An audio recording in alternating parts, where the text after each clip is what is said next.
In this video, I'm gonna teach you how to change FPS on Samsung monitor. It's a very easy process, so make sure to follow along. In this video, I'm gonna teach you how to customize the FPS, or rather the refresh rate on any Samsung monitor that you have. For this video, I chose the Odyssey line of monitors. However, this should work for any standard Samsung monitor, as long as it can reach high refresh rates like 120, 144, 165, and so on. You will be able to configure it both inside of Windows or any other operating system that you have, and through the actual monitor settings themselves. So to start, I would highly recommend using the buttons on the monitor itself to change the refresh rate or the FPS, however you prefer to call it.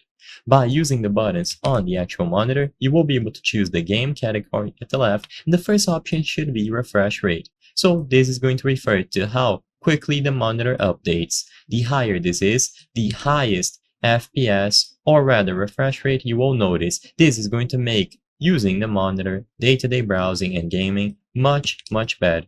It is going to give you much more motion clarity and smoothness, and usually you will be able to set it to 120, 144, or even 165. The higher end monitors can even go to upwards of 200, so keep that in mind.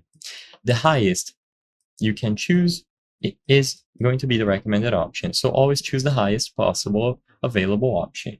Now, if you notice that this is grayed out or you cannot achieve high refresh rates, usually this is going to be attributed to the cable that you are using. Primarily, you have two options to set up Samsung monitors, either HDMI or DisplayPort, which people call DP. The best out of the two is always going to be DP. DP allows you to reach the same high resolutions as HDMI, however, it gives you the options related to those higher refresh rates. So usually if you have a DP cable, you will be able to reach those very high refresh rates. But an HDMI cable is still going to be okay to use, and you can still get upwards of 120.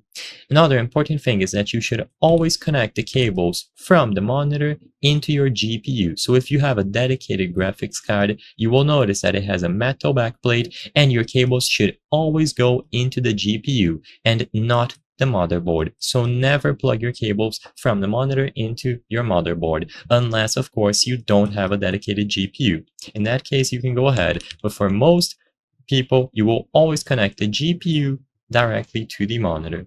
Now, the last thing to do after you have done the configuration on the settings of the monitor is to right-click the desktop, go into Display Settings on Windows, scroll down, find Advanced Display, and you will be able to set up the refresh rate in here as well. I hope I was able to help you on how to change FPS on Samsung monitor. If this video helped you, please be sure to leave a like and subscribe for more very easy tips. Thank you for watching.